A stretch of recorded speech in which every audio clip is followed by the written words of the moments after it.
Cake খেতে কে ভালোবাসে না বলেন? আমরা সবাই কম বেশি কেক খেতে খুবই ভালোবাসি, কিন্তু কয়জনে পারফেক্ট কেক তৈরি করতে পারি? আসসালামু আলাইকুম। আজকে আমি আপনাদেরকে দেখাবো শুধুমাত্র একটি ডিম দিয়ে পারফেক্ট কেকের রেসিপি। কেকটির যেমন কালার এসেছে তেমনি খেতেও অসম্ভব মজাদার এবং সুস্বাদু। চলুন কথা না বাড়িয়ে শুরু করা যাক আজকের এই কেকের রেসিপিটি। আশা করি আজকের এই কেকের রেসিপিটি আপনাদের খুবই ভালো লাগবে এবং উপকারে আসবে। আজকে আমি এখানে কেক তৈরির জন্য একটি বাটি নিয়ে নিয়েছি। আপনারা দেখতেই পাচ্ছেন আমি কেমন বাটি নিয়েছি। এবার আমি এখানে সামান্য পরিমাণ রান্নার সাদা তেল দিয়ে খুব ভালোভাবে চারপাশে লাগিয়ে নেব। পর একটি কাগজ সুন্দরভাবে কেটে নিয়েছি এবং চারপাশে খুব ভালোভাবে দিয়ে দিয়েছি।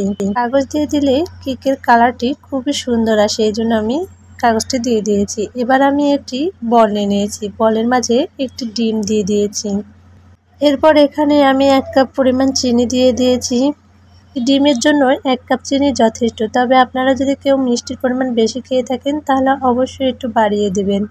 আপনারা দেখতেই পাচ্ছেন এখানে আমার ডিমটি ভালোভাবে ফ্যাটানো হয়ে গেছে। এই পর্যায়ে আমি এখানে 4-5 ফোঁটা ভ্যানিলা এসেন্স দিয়ে দিব। এরপর এখানে আমি 1 কাপ পরিমাণ রান্নার সাদা তেল দিয়ে দিব। আরও আমি সবগুলো উপকরণ খুব ভালোভাবে মিশিয়ে নেব। এই পর্যায়ে আমি এখানে 1 চামচ পরিমাণ বেকিং পাউডার দিয়ে দেব। বেকিং পাউডারটি অবশ্যই দিতে হবে, এখানে কোনো প্রকার বেকিং সোডা ব্যবহার করা যাবে না, এতে করে কিন্তু কেকটি ফুলবে না। আবারও সবগুলো উপকরণ খুব ভালোভাবে মিশিয়ে নেব। মিশিয়ে নেওয়া হয়ে গেলে এখানে আমি 1 কাপ পরিমাণ ময়দা নিয়ে নিয়েছি এবং ময়দাটিকে আমি খুব ভালোভাবে অল্প অল্প করে দিয়ে মিশিয়ে নেব। এখানে একবারে যদি ময়দাটি ব্যবহার করা হয় তাহলে ব্যাটারটি অনেকটা আঠালো হয়ে যেতে পারে, দানা দানা বাবলস হতে পারে। এজন্য খুবই অল্প অল্প করে নিয়ে 3-4 ধাপে ব্যাটারটি তৈরি করে নিতে হবে।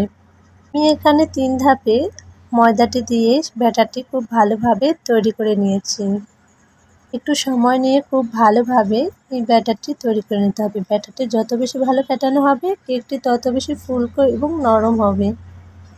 আপনারা দেখতেই পাচ্ছেন আমার ব্যাটারটি অনেক সুন্দরভাবে তৈরি করা হয়ে গেছে এবং এর ঘনত্বটি কেমন হয়েছে।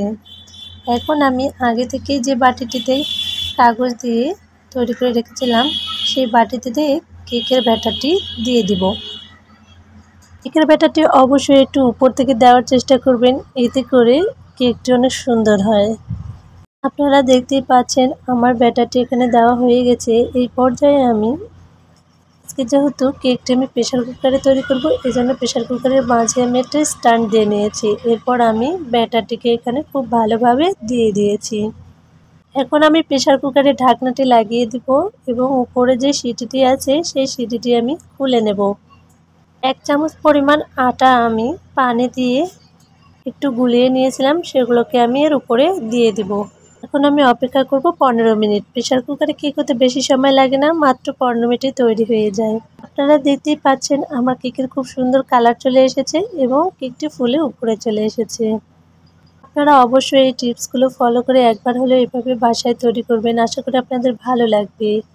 আমার কেকের রেসিপিটি আপনাদের ভালো লাগলে অবশ্যই একটা লাইক, কমেন্ট এবং সাবস্ক্রাইব করে আমার পাশেই থাকবেন। ধন্যবাদ। আবারও দেখা হবে পরবর্তী কোনো রেসিপিতে।